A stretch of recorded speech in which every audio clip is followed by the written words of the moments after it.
Salut à tous et bienvenue dans ce nouvel update lecture. Aujourd'hui, j'ai 4 romans à vous présenter, une fin de saga, une suite de saga, un début de saga, un tome unique et un graphique. C'est parti pour ce nouvel update lecture.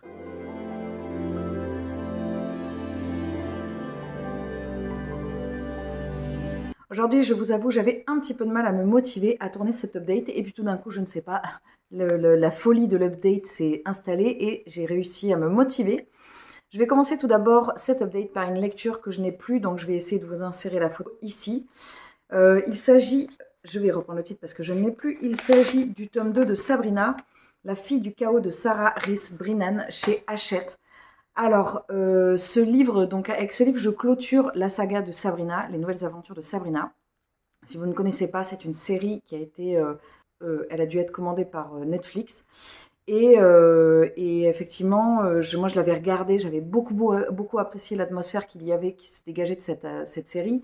Donc j'avais été tentée par la lecture de ces 2 tomes. Le premier, ça avait été pas mal parce que ça m'avait replongé dans cette série avec un préquel sur les aventures de cette jeune sorcière qui découvre qu'elle est une sorcière, enfin non, qui sait qu'elle est une sorcière, mais qui va le faire découvrir au monde et qui va intégrer un coven. Dans le deuxième tome, c'est déjà installé, c'est surtout axé sur le personnage de son petit ami, celui qui va devenir son petit ami dans la série, et celui qui est son petit ami au démarrage de la série. Donc, je ne sais plus leur nom, Nick et je ne sais plus Harvey, je crois que c'est ça. Et je vous avoue que c'était pas non plus une lecture hyper palpitante. C'est pas d'une écriture dingue, c'est pas d'une trame narrative incroyable. Donc c'est sympa quand on est fan de la saga. Après, à lire comme ça, bon ben voilà, c'est comme toutes ces fanfictions. Je crois que c'est une fanfiction. C'est comme tous ces livres, en tout cas tirés de séries. Ça manque un petit peu d'histoire, quoi. Généralement, c'est très axé sur le fait qu'on est accro à l'histoire et plus que réellement le travail d'écriture qu'il y a derrière. Donc, je suis contente d'avoir terminé une saga, même si ce n'était qu'une duologie, mais je vous avoue que je ne suis pas sûre de me retourner vers, s'il y avait un nouveau tome qui sortirait, vers cette saga, ou même vers cette autrice, parce que bah, j'ai pas trouvé l'écriture incroyable. Après, c'est vrai que c'est traduit, je pense que ça doit être américain, donc on ne sait jamais réellement, enfin quand il y a une traduction, c'est toujours un petit peu... on n'est jamais sûr à 100% du travail entre le travail d'écriture et le travail de traduction, mais je pense que c'est quand même très léger, parce que ça doit être le genre de livres qui sont adressés au public young adulte qui aime la série à la base. Ce qui est, non pas que je pense que ce soit des personnes légères, ça n'est pas la question, mais en fait, c'est surtout, je pense que ça permet d'accrocher des lecteurs, et ça, je trouve ça très chouette avec ce genre de livre, ça permet d'accrocher des lecteurs qui n'auraient pas voulu, de prime abord, se tourner vers une lecture. Peut-être que ça les incite à lire. Donc c'est toujours positif, on va voir les choses comme ça. Je vais continuer ensuite avec un graphique. J'ai fait les choses dans le désordre, c'est pas grave, d'habitude je commence avec les graphiques. J'ai lu le deuxième tome de Céline, une vie parisienne de Akame Inoshita, que j'ai reçu de la part de la maison d'édition Komiku, édition que je remercie. Donc je l'ai reçu en service presse. Dans cette histoire, on suit Céline, une jeune femme qui arrive à Paris, qui est un petit peu perdue et qui va tester plusieurs corps de métier. En fait, au départ, elle n'arrive pas à trouver ce qu'elle a envie de faire dans le tome 1. Et dans le tome 1, alors je dirais pas sur la fin, mais au bout d'un moment, elle finit par tomber sur un mécène, une sorte de mécène qui lui propose d'écrire pour elle les différents atouts et des avantages de tous les corps de métier qu'elle va pouvoir rencontrer sur Paris. Ça permet de sentir la température de cette époque. On est, alors je ne sais pas, c'est pas précisé, mais je pense qu'on doit être sur un Paris du milieu du XXe siècle au début 20e. Et le personnage de Céline est très attachant. C'est une jeune femme qui ne sourit jamais. Et quand elle sourit, elle effraie toujours les gens. Je trouve ça hyper drôle. C'était déjà drôle dans le premier. Et ça, je trouve ça drôle dans le deuxième. Ça permet de se faire, d'avoir une image du Paris de cette époque. Alors évidemment très romancé et très utopiste, mais c'est pas grave, ça reste très chouette. J'aime beaucoup les graphiques, j'aime beaucoup l'histoire et je continuerai cette saga avec plaisir. Je vais continuer ensuite avec une poursuite de saga. Je ne l'attendais plus, je ne pensais pas que je lirais un tome en 2025 et pourtant j'ai réussi. Je ne sais pas pourquoi, tout d'un coup ça a été l'illumination. J'ai continué la saga de Terry Pratchett, Les Annales du Disque Monde, avec ce 27e tome qui est Procrastination. Ce livre, je pense qu'un livre n'a jamais aussi bien porté son nom, tellement ce livre a été de pile à lire en pile à lire depuis. Ça doit faire facile presque 2 ans que j'ai pas lu du Terry Pratchett, et encore c'était un livre qu'il avait écrit à 4 mains. Donc c'était un Terry Pratchett tout seul. Je pense que ça doit faire plus de 2 ans que j'ai pas lu les Annales du Disque Monde. Pour ceux qui ne connaissent pas cet univers, les Annales du Disque Monde, c'est un monde c'est une tortue géante qui a sur son dos des éléphants qui portent une sorte de soucoupe qui est un monde. Nous, on est toujours tourné autour de la ville d'Ankh-Morpork, qui est la ville où se passe quasiment tout. Même si des fois on s'éloigne un petit peu de cette ville, il y a toujours un rattachement qui se fait à un moment dans l'histoire. Et dans les Annales du Disque Monde, il y a plusieurs univers très particuliers. Il y a tout un cycle autour du personnage de la mort, il y a tout un cycle autour des sorcières, tout un cycle autour du guet. Et en fait, on va suivre l'évolution de ces différents groupes. Enfin, la mort, elle n'est pas un groupe, mais elle a des personnes quand même qui gravitent autour d'elle. Il y en a d'autres également, mais moi, c'est ceux que je retiens principalement. Et c'est vrai que c'est ceux avec lesquels j'ai le plus d'attachement. Dans cette histoire-là, on va retrouver un jeune homme qui va aller voir, qui va se tourner vers un moine, Lutse, parce qu'il a envie d'acquérir un certain savoir et ils vont mener une aventure euh, autour du temps, voilà, du temps qui passe. Et d'un autre côté, il va y avoir un jeune horloger qui va avoir une commande très spéciale d'une horloge un peu spécifique qui va avoir des répercussions évidemment sur toute la ville et sur tout le monde du disque monde. Ce sera pas mon livre préféré. On voit l'un de mes personnages préférés. On voit brièvement le personnage de la mort, mais pas assez à mon goût, puisque comme je vous disais, c'est un de mes personnages préférés. Et après, c'est vrai que des fois, alors c'est pas que c'était confus, c'est que Terry Pratchett, des fois, il va très vite et très loin, et donc il faut être hyper accroché. Donc là, si je peux vous conseiller quelque chose, si vous lisez du Terry Pratchett, c'est posez-vous quand vous le lisez. C'est-à-dire que moi, je peux pas, j'ai découvert vraiment avec ce tome, il m'aura fallu, comme je disais en vlog, 27 tomes avant de le découvrir. Je ne peux pas lire du Terry Pratchett une page par-ci, une page par-là, c'est pas possible. C'est pas le cas que de cet auteur, c'est le cas de plusieurs auteurs, mais en tout cas, lui, c'est sûr. Ça demande trop de concentration et c'est une lecture qui est assez exigeante, non pas de par son vocabulaire ou de par son histoire, mais des fois il y a des éléments dans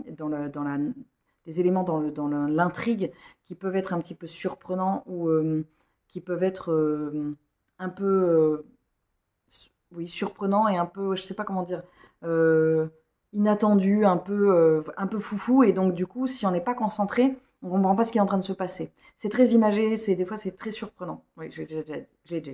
Bref, vous avez compris.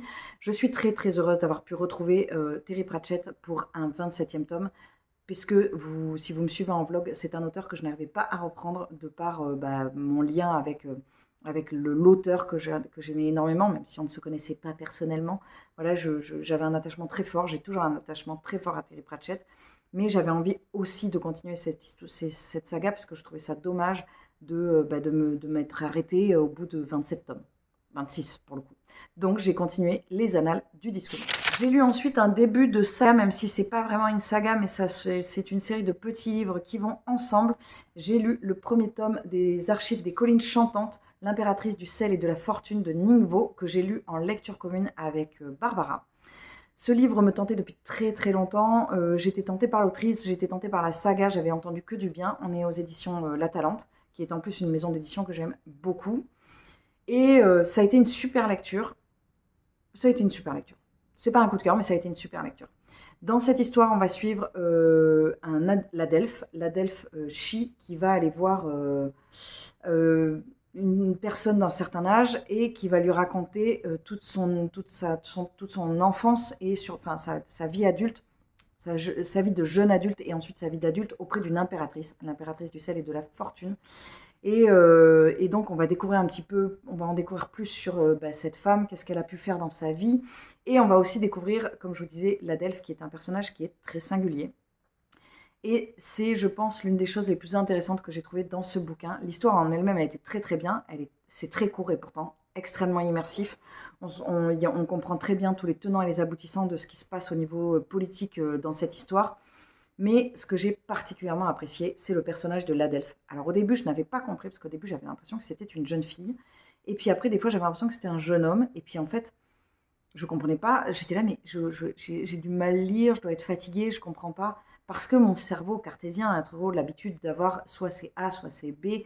Et sauf qu'aujourd'hui, en fait, on a on a la chance d'avoir la possibilité d'avoir autre chose que A et B, et d'avoir des reconnaissances de tous les genres et de toutes les personnalités. Et donc là, en fait, l'Adelphe est une personne qui est non genrée, c'est-à-dire qu'il n'est ni il ni elle, il est les deux à la fois. Et l'autrice a fait le choix de ne pas le nommer Yel non plus, parce que moi je m'attendais à ce pronom-là, qui n'est pas utilisé dans ce roman. Mais justement, ça peut être déstabilisant, mais c'est hyper intéressant. Parce que justement, ça nous sort un petit peu de nos habitudes bah voilà, c'est soit, comme je vous disais, c'est soit A, soit B. Et je trouve ça très engagé de la part de La Talente de sortir un récit avec cette forme-là. Même si en soi, après tout le récit qui a découlé derrière n'avait rien de surprenant, ça reste quand même une très jolie histoire que j'ai beaucoup aimée. Mais cet élément qui peut paraître anodin parce que ça n'est pas l'histoire en fait, ça n'est pas en soi, c'est pas l'histoire de l'impératrice du sel et de la fortune, n'est pas anodin parce que ça peut paraître anodin, mais c'est pas anodin. Merci pour cette phrase de grande qualité. Parce que ce n'est pas assez commun. C'est-à-dire qu'au jour d'aujourd'hui, si on avait des auteurs et des autrices, des autoristes qui utilisaient régulièrement des pronoms différents, il n'y aurait pas de souci, on se dirait, bon ben voilà, on ne remarquerait même plus.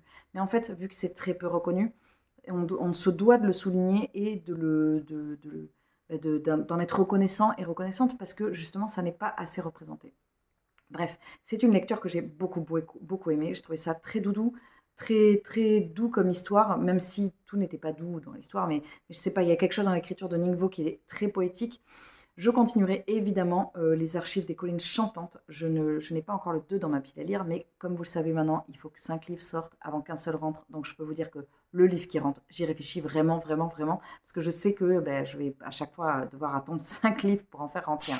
J'ai lu ensuite avec Virginie et encore Barbara La dernière maison avant les bois de Catriona Ward chez Pocket. Cette lecture était extrêmement déstabilisante et extrêmement surprenante. Elle a été jalonnée d'états très mouvants de ma part, c'est-à-dire qu'au début, j'avais très envie de le lire, puis après, il y a eu un moment où j'avais du dégoût pour ce livre, puis après, je l'ai repris avec avidité. Enfin, c'était vraiment... je suis passée par plein d'états différents.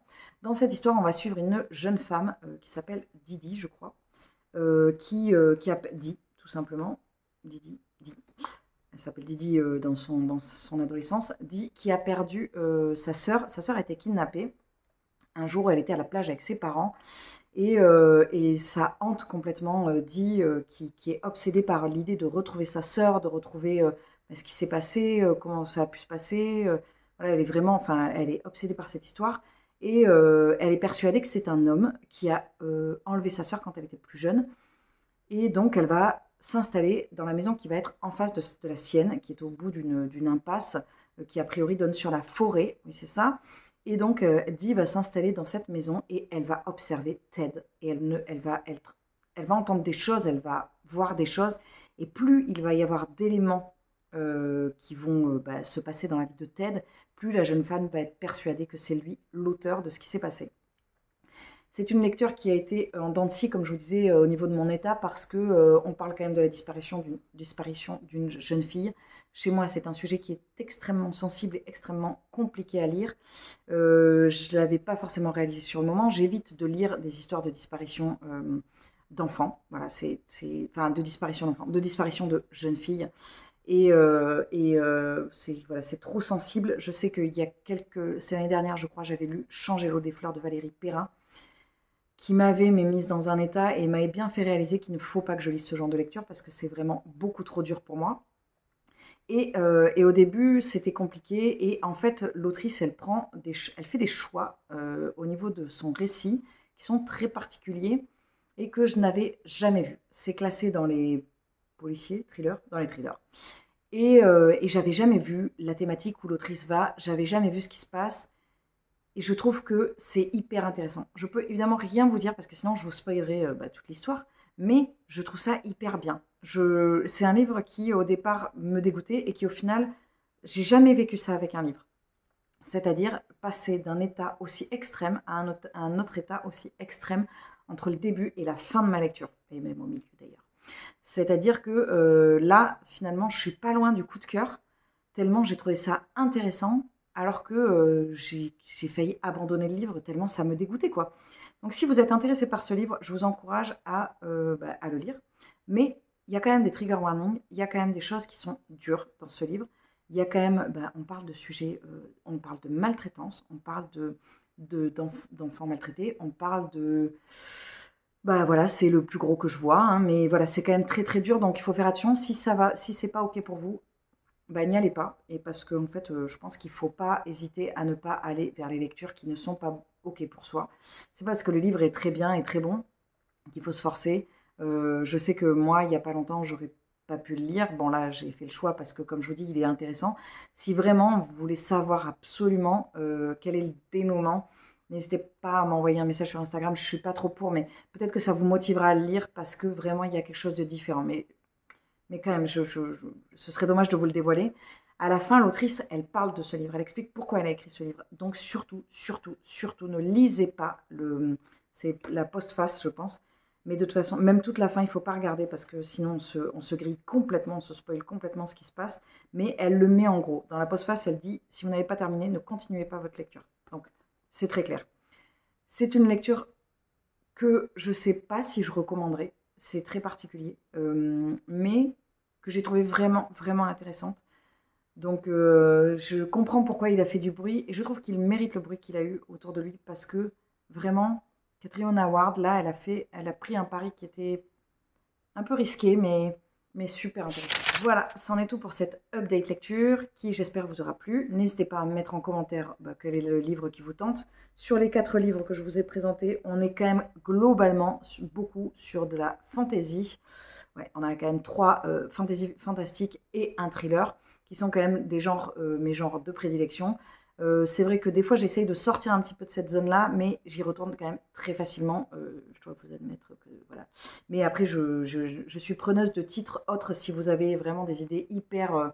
Des livres que vous voulez, vous pensez qu'il faut absolument lire, n'hésitez pas à me le mettre en commentaire, comme ça me sortira un petit peu de ma zone de confort. Sur ce, je vais vous laisser. J'espère que vous allez bien. Il ne me reste plus qu'à vous souhaiter une très bonne journée, un très bon mois, une très bonne année. Et je vous dis à très vite dans un prochain update. Salut!